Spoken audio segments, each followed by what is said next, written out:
ഈ പ്രതിപക്ഷം ബ്രൂവറി വിവാദത്തിൽ ഇപ്പോൾ കടുപ്പിച്ചിരിക്കുകയാണ്. എന്നാൽ അതേസമയം തന്നെ സമ്മേളനത്തിൽ സഖാക്കൾ തന്നെ ഈ വിഷയം ഉന്നയിച്ചു എന്നാണ് നമുക്ക് മനസ്സിലാക്കാൻ സാധിക്കുന്നത്. ബ്രൂവറി സഭയ്ക്കുള്ളിലും സമ്മേളനത്തിലും ഇന്ന് എങ്ങനെയാണ് കത്തിപ്പടർന്നത്? അതിൽ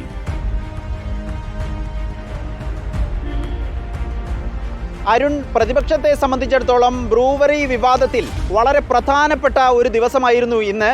നിയമസഭയിൽ വിഷയം ആവർത്തിച്ചുന്നയിക്കാൻ, ആരോപണങ്ങൾ കടുപ്പിക്കാൻ പ്രതിപക്ഷത്തിന് അവസരം ലഭിച്ചു എന്നത് ചെറിയ കാര്യമല്ല. മുൻ പ്രതിപക്ഷ നേതാവ് രമേശ് ചെന്നിത്തലയാണ് ഇന്ന് നിർണായകമായൊരു നീക്കം നടത്തിയത്. സഭയ്ക്ക് പുറത്ത് പറയുന്നതിനേക്കാൾ അഴിമതി ആരോപണം അത് എഴുതി നൽകി ചട്ടപ്രകാരം നിയമസഭയ്ക്കുള്ളിൽ അവതരിപ്പിക്കാനാകും എന്ന ഒരു സാധ്യത രമേശ് ചെന്നിത്തല ഉപയോഗിച്ചു. അതുകൊണ്ട് തന്നെ അത് വലിയ തോതിൽ ചർച്ചയാവുകയും ചെയ്തു. വളരെ പ്രധാനപ്പെട്ട ചില വിമർശനങ്ങൾ കൂടി നടത്തി സർക്കാരിനെ പ്രതിരോധത്തിലാക്കാൻ കഴിഞ്ഞു എന്നതും വളരെ പ്രധാനപ്പെട്ട കാര്യമാണ്. അതിൽ പല പ്രയോഗങ്ങളും ഉണ്ടായിരുന്നു. LDF സർക്കാരിൻ്റെ ജീനിൽ തന്നെ അഴിമതി അടങ്ങിയിരിക്കുകയാണ്. ചില മോഷ്ടാക്കളെ പോലെ ഒരു തവണ പിടിക്കപ്പെട്ടാലും വീണ്ടും ആ മുതൽ സ്വന്തമാക്കാൻ ശ്രമിക്കുന്ന ഒരു രീതിയാണ് LDF സർക്കാരിൻ്റെ ഭാഗത്തു നിന്നുള്ളത് എന്നതടക്കമുള്ള വിമർശനങ്ങളുണ്ടായിരുന്നു. എക്സൈസ് വകുപ്പ് ഇടത് സർക്കാരിൻ്റെ കറവ പശുവാണെന്നിങ്ങനെ പ്രയോഗങ്ങളും ഇന്ന് രാഷ്ട്രീയ കേരളം കേട്ടു.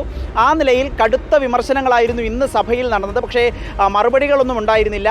നാളെ മറുപടി ഈ മന്ത്രി, എക്സൈസ് മന്ത്രി MP രാജേഷ് തന്നെ നൽകും എന്നതാണ് അറിയുന്നത്. അതുകൊണ്ട് തന്നെ സ്വാഭാവികമായും നാളെയും ബ്രൂവറി വിഷയം രാഷ്ട്രീയ കേരളത്തെ ചലനാത്മകമാക്കുമെന്ന കാര്യത്തിൽ ഒരു സംശയവുമില്ല. ആ നിലയിൽ വിമർശനങ്ങൾ ശക്തമാണ്. ഇതിനൊപ്പം പ്രധാനപ്പെട്ട ഒരു സംഭവം കൂടി ഇന്ന് നടന്നത്, MP രാജേഷിൻ്റെ ഒരു പരിഹാസമുണ്ടായിരുന്നു. പ്രതിപക്ഷ നേതാവും മുൻ പ്രതിപക്ഷ നേതാവും പ്രത്യേകം ആരോപണങ്ങൾ ഉന്നയിക്കുന്നത് പരിഹസിച്ചുകൊണ്ടുള്ള ഒരു പ്രതികരണമായിരുന്നു.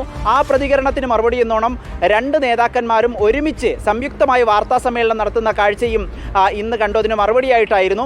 അതിന് പിന്നാലെ വളരെ പ്രധാനപ്പെട്ട കാര്യം, CPM-നെ സംബന്ധിച്ചിടത്തോളം പ്രാദേശിക നേതൃത്വം പാലക്കാട് ജില്ലാ സമ്മേളനത്തിൽ ഈ വിഷയം അവതരിപ്പിച്ചു എന്നത് വളരെ പ്രധാനവും ആശങ്കപ്പെടുത്തുന്ന കാര്യമാണ്. പാർട്ടിയെ സംബന്ധിച്ചിടത്തോളം അത് പ്രാദേശിക തലത്തിൽ ആശങ്കയുണ്ടാക്കുന്നുണ്ട്. തദ്ദേശ തെരഞ്ഞെടുപ്പിൽ തിരിച്ചടിയാൻ സാധ്യതയുണ്ട് എന്നതടക്കമുള്ള പ്രശ്നങ്ങളാണ് ജില്ലാ സമ്മേളനത്തിൽ ഇത് സംബന്ധിച്ച് പ്രാദേശിക നേതൃത്വങ്ങൾ ജില്ലാ നേതൃത്വത്തെയും സംസ്ഥാന നേതൃത്വത്തെയും അറിയിച്ചിട്ടുള്ളത് എന്നാണ് ലഭ്യമാകുന്ന വിവരം. Arun, thank you. അതിൽ ഗുഡ് നൈറ്റ്.